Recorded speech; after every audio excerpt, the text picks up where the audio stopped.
Hey everyone, hope everyone's having a great day wherever you're watching this video, maybe in the park or at home. I feel like most people don't go to the park to watch YouTube videos though. YouTube's kind of like for hanging out at home or laying in bed not being able to sleep. But if you're out in a park watching YouTube for some reason, or at Mount Rushmore or something, and that's not cool enough, so you're watching YouTube, thanks for joining us here.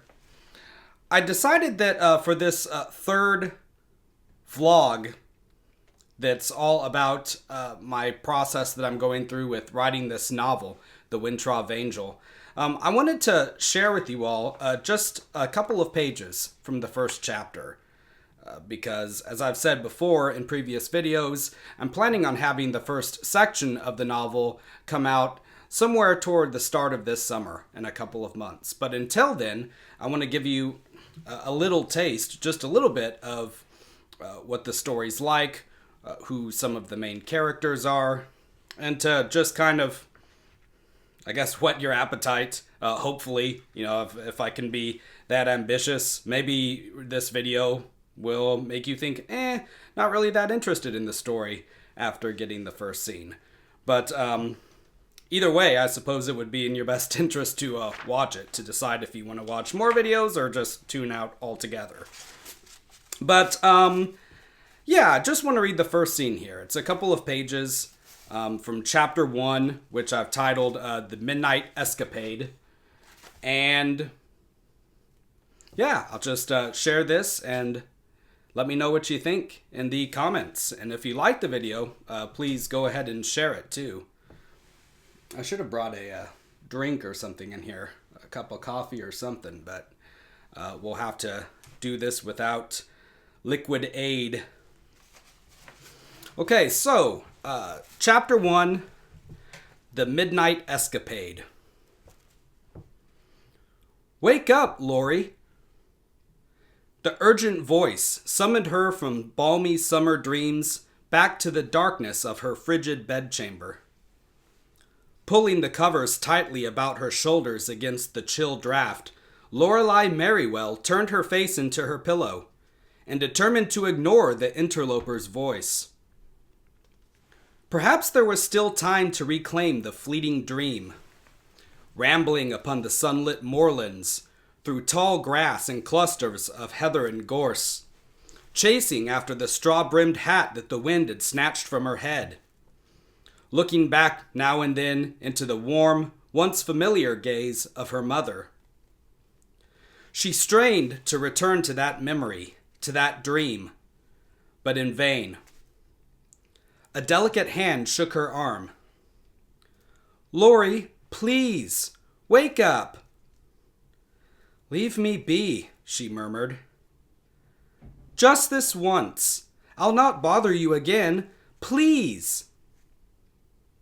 She felt her bed sink under the weight of someone sitting down on its edge.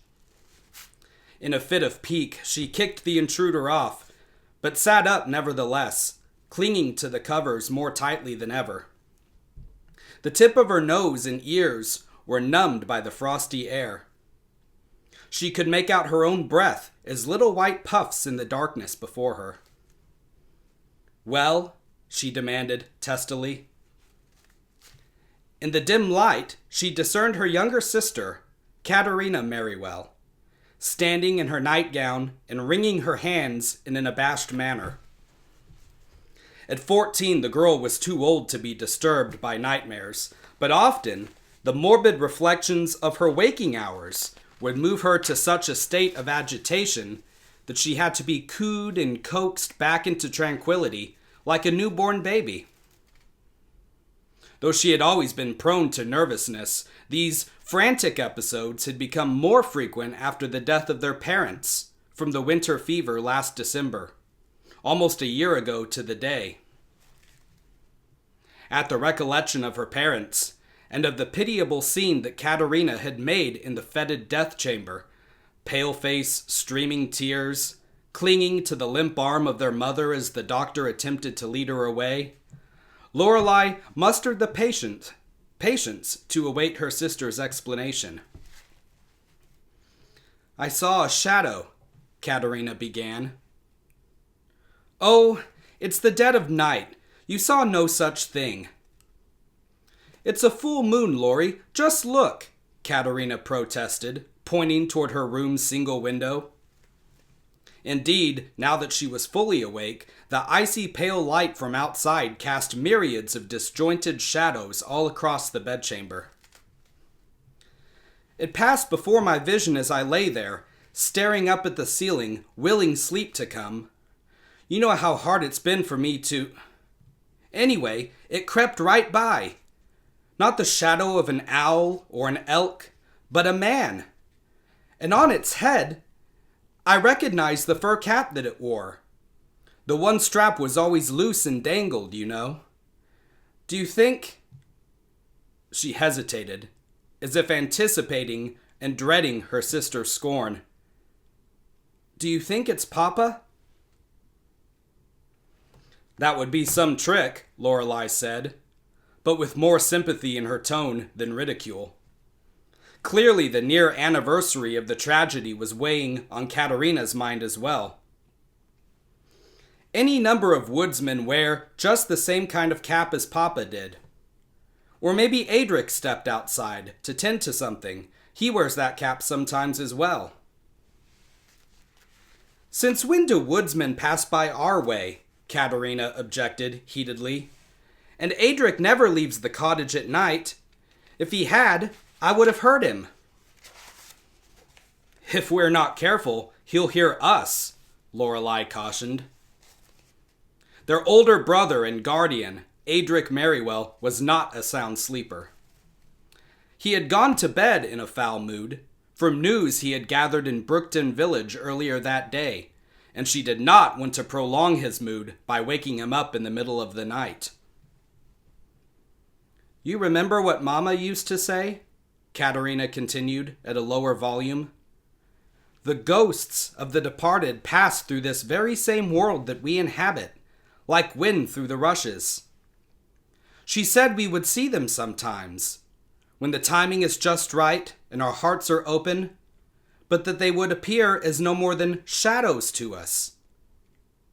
I can't bear it to think that Papa might have been there, trying to... At this point, her voice caught in her throat, and she swallowed back a sob. It was an old, unorthodox superstition, and one that would quite likely have upset the parson in Brookton had he believed that many of the locals took it seriously. You forget what else Mama used to say, Lorelei added, that we appear as no more than shadows to them as well. But that only makes it worse, does it not? What if Papa and Mama have glimpses and are reaching out even now, but the mists through which they wander are too thick? I hardly see how you or I could help to clear them. Katerina took her hand and gripped it tightly.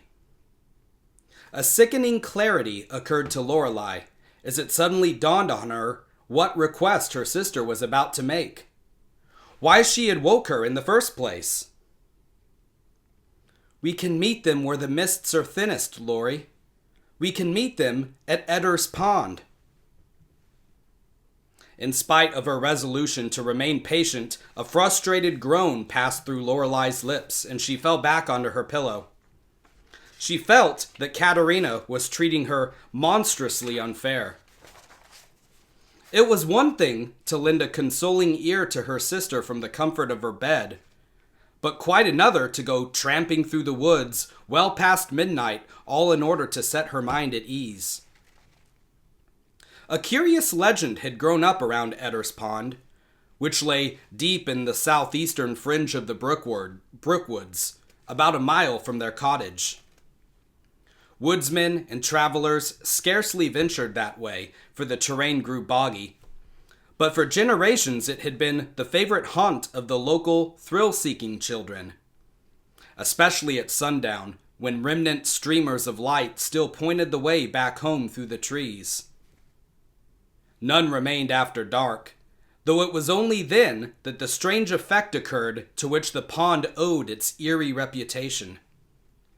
Then, pale blue lights would spring up from the inky still waters of the pond and engage in a silent, ghostly waltz over its surface till sunrise. A foolhardy person who gazed into the lights at length, it was said, would then discern the forms and faces of those they had known long ago, but who had passed from the world of the living. In late summer evenings, many children lingered near the pond as long as they dared, hoping to catch at least one glimpse of the spirit lights, and would dash away madly through the underbrush when one actually appeared. Lorelei's father had told her that long ago, a band of local boys had bound a lad from Azulmere, Tobias Eder, to one of the aged, gnarled oaks that overhung the pond and left him there overnight. It was not uncommon for the youth of the Brookwoods to prank children from the mountain cities, especially if they appeared particularly well-dressed and fussy. It was attested that Tobias Eder had cried out for mercy long into the night, but in the morning he had vanished, leaving behind only the cords of rope with which he had been tied, draped around the trunk of the tree.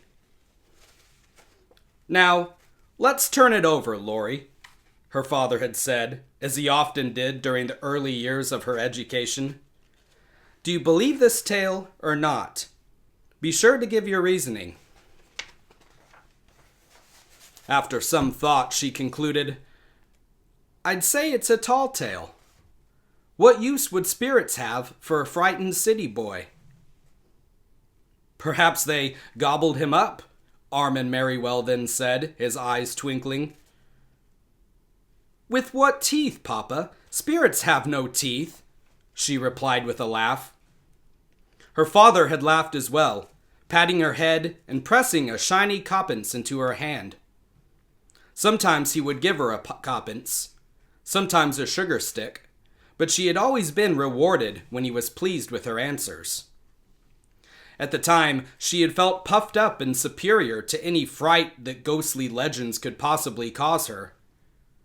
But all the same, she had made a point of avoiding Eder's Pond, and was still wary of venturing into the area after dark, even though she was 17 years old and far too mature to believe in such nonsense.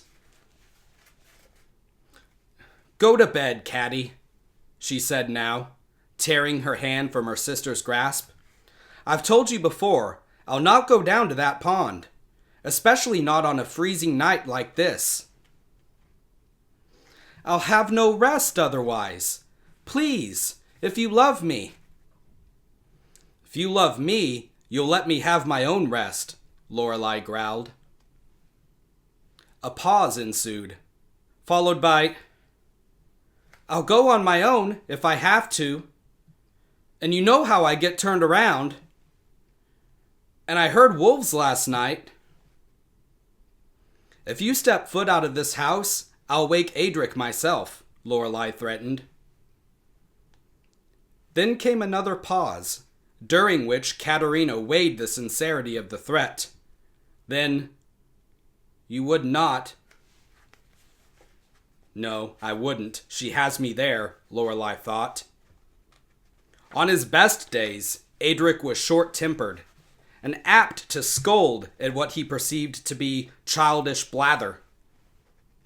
Having assumed responsibility for themselves, the cottage, and the surrounding property upon their parents' deaths, and not yet 20 himself, he seemed to resent the possibility that either Lorelei or Katerina might experience a passing moment of innocent juvenescence, in which he could no longer share.